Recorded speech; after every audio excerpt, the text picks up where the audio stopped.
You're just lounging around all day without working? Don't be so spoiled. My mother-in-law's lectures echo through the house almost daily.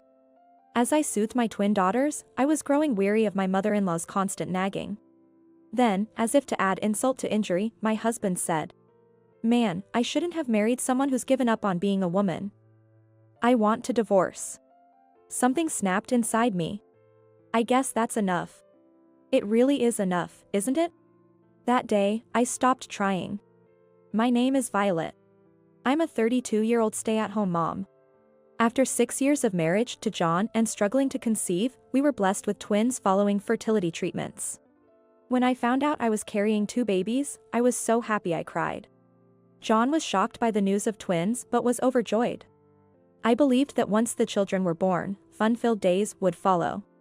I never doubted that happy days were waiting for us. But reality was not so kind. Wah. Oh, hold on a sec, Lily, I'm just changing Rose's diaper. While I tend to Rose, Lily starts crying. Wah. Next is Rose, huh? I'll give you yours, as soon as I'm done with Lily's milk. When I'm attending to Lily, Rose starts to fuss. Phew. Rose finally fell asleep. Wah. Ah. When Rose sleeps, Lily wakes up, and when Lily sleeps, Rose wakes up. Why can't you both just sleep at the same time? Taking care of twins is overwhelmingly busy. When one calms down, the other starts fussing. Somehow, they take turns needing care, leaving me no time to rest. What day is it today? What day of the week? Is it day or night right now? When did I last sleep? Oh, I've only eaten a single piece of bread today. Days go by where I lose track of time and date. I often fall asleep while feeding them, dropping the bottle in the process. I thought I understood how hard it is to care for even one baby.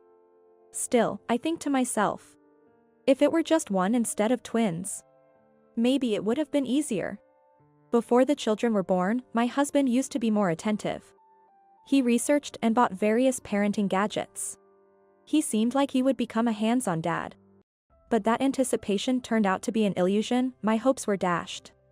A husband who does nothing was what I was left with. Hey, where's my dinner? As I'm taking care of our daughters, my husband, who is watching TV and playing with his phone, demands his meal. Sorry, I didn't have time to go shopping. Can you go buy fast food or something? I apologize profusely as I continue to busy myself with the children. My husband frowns in displeasure. Huh? You're telling your husband, who's tired from work, to go buy his own food? To eat something instant? You're the worst wife.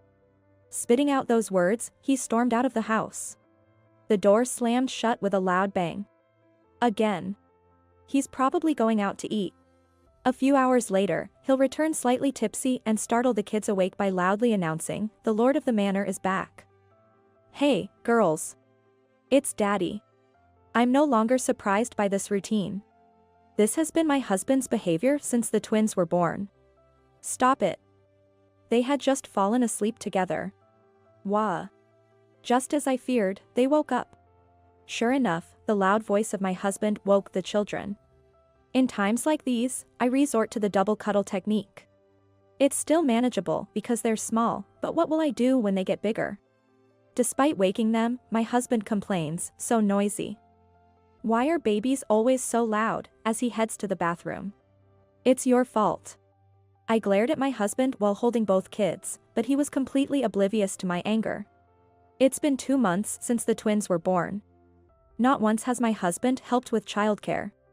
He rarely even holds them, let alone change diapers or bathe them. He's never even fed them milk. Every day when he comes home from work, he just plops down on the sofa. He lounges and lazes around as he pleases. I don't even have the time to complain, my days are a whirlwind of activity. Yet, my husband's demands are relentless. Where's dinner? What is married couple? The saying children are a bond between parents feels like a cruel joke. It makes me want to cry. But I don't have any time for tears. Because before I can shed a tear, the twins start crying. I thought life would be fun once the kids are born. But the unexpected wasn't just limited to my husband. Violet, are you there? The intercom rings, and upon answering, my name is called out loudly. As if it's not obvious I'm here if I'm answering the intercom, right? You made me wait quite a bit. Were you trying to ignore me? I was just changing a diaper and couldn't leave. I wasn't ignoring you. We'll see about that. My in-laws' house is just a 10-minute bike ride from our apartment. Since the children were born, my mother-in-law has been coming over almost every day. And she never forgets to bring her complaints. Look at this mess. It's like a garbage dump. I'm sorry, I haven't had a moment to tidy up. Unsorted laundry had taken over the sofa. Garbage bags missed on collection day are piled up by the entrance. The kitchen with a pile of unwashed dishes. And the floor is strewn with baby gear. I managed to keep the area around the children clean, but the rest of the space might as well be a dump. Really, what's with wives these days? Neither working nor managing the household, what are they doing? Muttering under her breath, my mother-in-law inspects the house as if conducting a review. Come on, don't keep the babies cooped up at home. Go out to the park or something. And like that, we were practically chased out, the children and I. Pushing the stroller, I can't help but sigh with every step. Being criticized for not keeping up with household chores, but there's nothing I can do. After all, I'm raising twins all by myself. No, that's not right. It's not just the children. I'm also taking care of my husband. A big reason why the household chores aren't getting done is because of my husband. And then, my mother-in-law says something unbelievable. Violet, maybe it's time you started working? You've got to be kidding, right? How does she expect me to work? Normally, infants can be placed in daycare from 2 months old, but there's no such facility near us. Even if there were, there'd be no openings mid-year. And on top of that, there are twins. Getting a spot for one is hard enough, let alone for both. It's just not possible. So, I can't work. Yet day after day, my mother-in-law repeats the same thing. Don't be lazy, go get a job. Housekeeping is a wife's duty. Keep the house clean since you have babies. Your husband's job is physically demanding, so make sure you prepare nutritious meals. I'm sick of hearing it. My husband is bad enough, but my mother-in-law is the same. She occasionally helps with cleaning, but generally does nothing. She comes over every day, only to inspect the house and list her complaints. Then, after briefly playing with the kids, she leaves. What's the deal with that? To be honest, I want to scream at her not to come. But, exhausted from taking care of twins, I no longer have the energy to argue with my husband or mother-in-law. Oh, my parents in heaven. Please watch over, no, not me, but my daughters. Wishes to my deceased parents end up being for my daughters rather than for myself. I'm back now. Despite everything, the occasional walk does provide a change of scenery.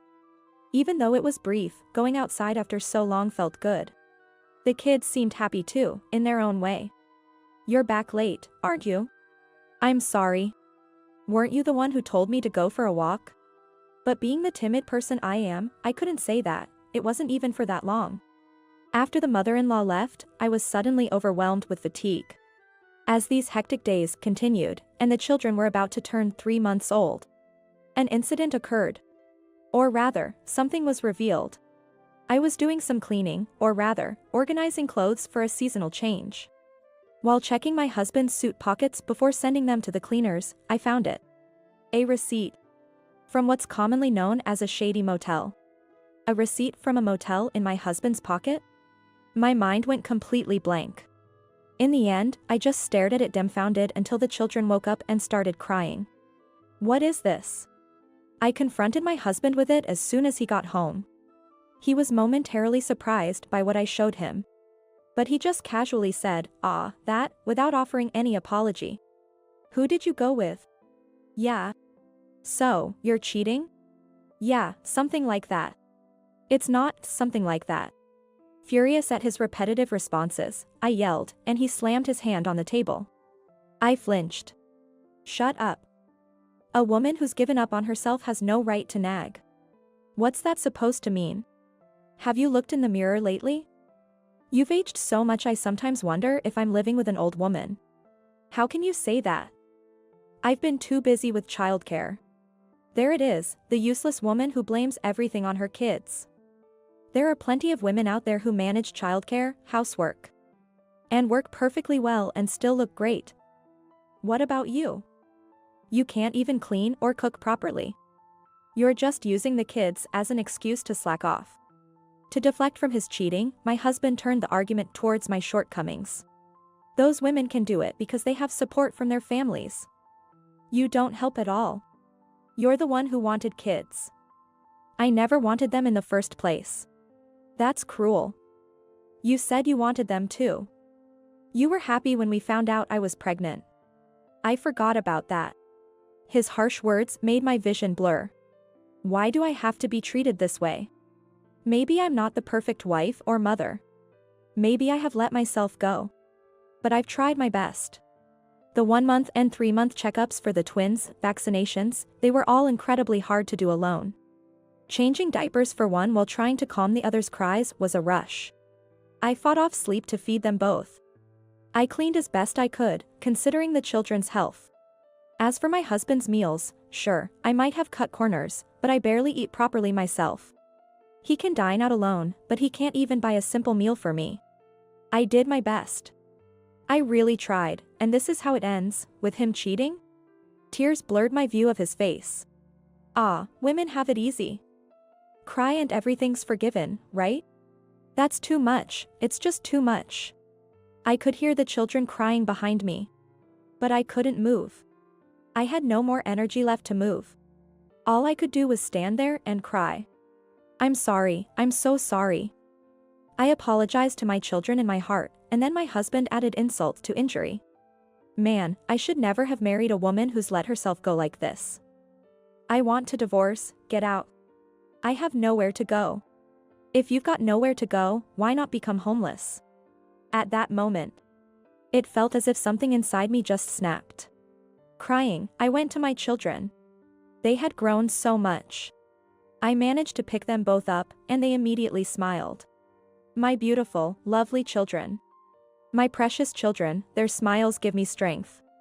Hey, hurry up and get ready to leave. I'm going to live here with a new woman. Take the kids with you, they're a nuisance. I looked at my daughter's smiles again. They seemed to be telling me not to give in to such a scumbag. Just as I was about to retort. The one leaving is you, John. A familiar voice echoed through the room. Surprised, I looked towards the voice, and there was. Mom. How come? My mother-in-law, who was supposed to have gone home in the evening, was standing there. I came back for something I forgot. I rang the intercom but got no response and got worried. And the door was unlocked. It seems my husband forgot to lock the door when he came home. I'm not sure if it's okay to just walk in.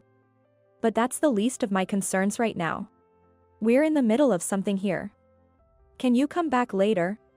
My husband tried to remain calm and shoo my mother-in-law away. No, I'm not leaving. I've heard enough to get the gist of it. John, you're having an affair. Confronted by my mother-in-law, my husband choked up. Sure enough, a son is weak against his own mother. Ah, well, that's... My mother-in-law didn't hesitate to deliver a physical rebuke to my stammering husband. Ouch. Wow, that must hurt. What's this got to do with you, Mom? I can't stay silent. John. What do you think you're doing to your wife and kids? I want someone young and beautiful. Then why did you even get married? Everyone ages. You knew that. Look at me, I used to be beautiful too. This is what happens when you get older. Hey, a little defense for me would be nice. First of all, did you even help with the housework or childcare? Ah, well, somewhat. Liar. You did nothing. What's this somewhat? Explain yourself. My mother-in-law must have thought the same. My husband had nothing to say. And there it is, another punch. Ow, ow, ow. Quite satisfying, really. But it was surprising. My mother-in-law, who always nagged me, was now lecturing my husband.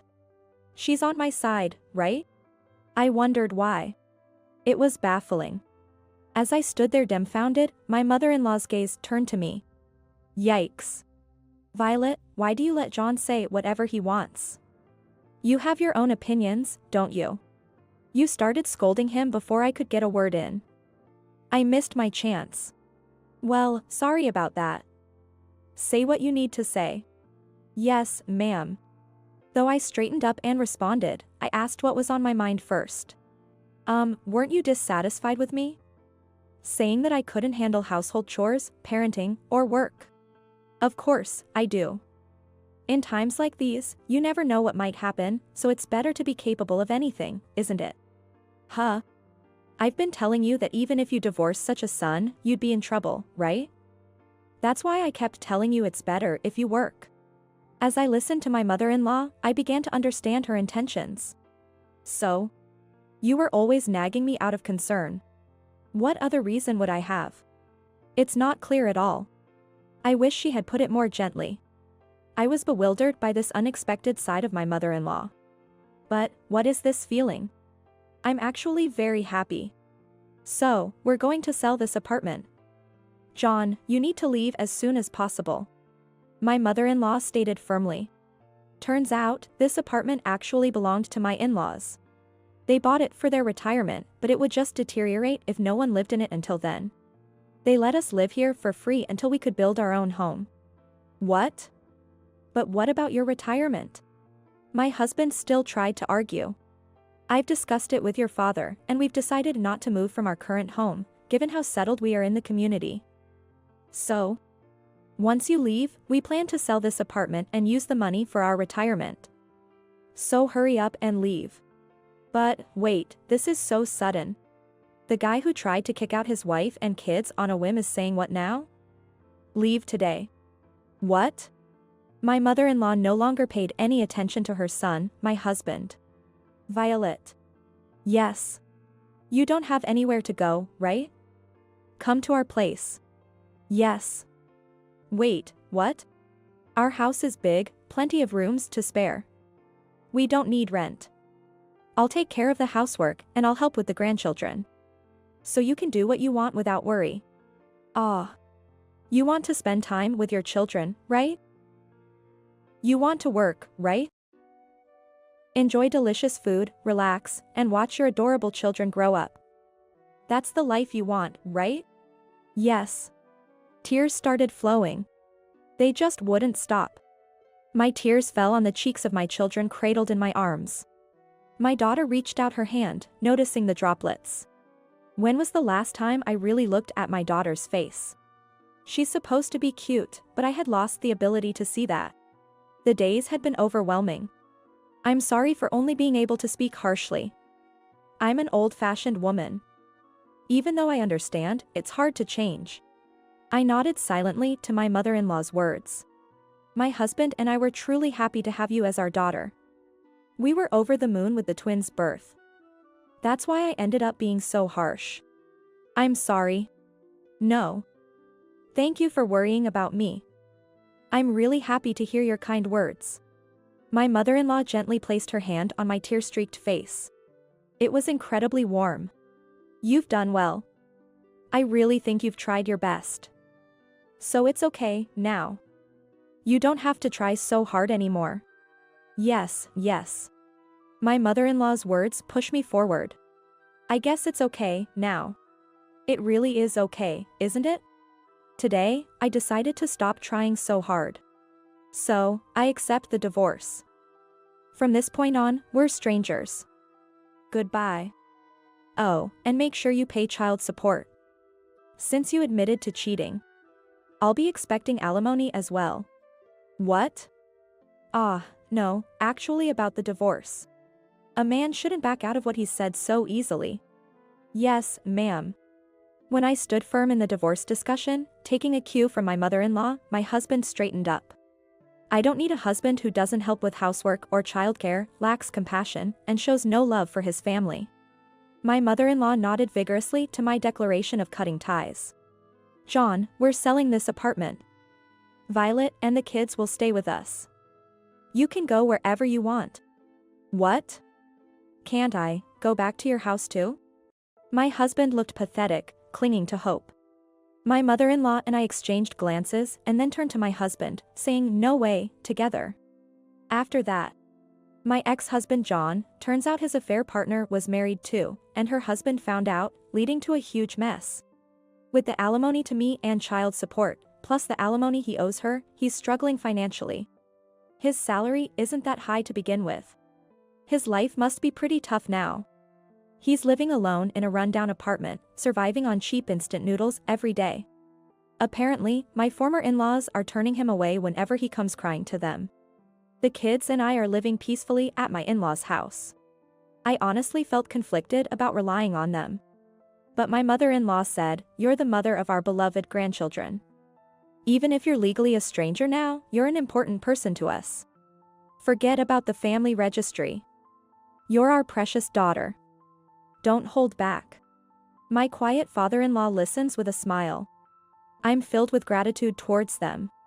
"Come on, instead of crying, why don't you take the kids out for a walk? I'll prepare dinner and get the bath ready." "Thank you so much." My mother-in-law smiled warmly. I realized that the usual park had unknowingly transitioned into the blooming season. I've been spending my days looking down, being careless. Now, I've finally managed to lift my head. Children's faces light up with broad smiles among the fully bloomed flowers. Parenting will surely continue to be filled with challenges. But with these smiles, I'm confident we can overcome them. I'm sure we'll be able to keep pushing forward. Beneath the fully bloomed flowers, I spread my arms wide.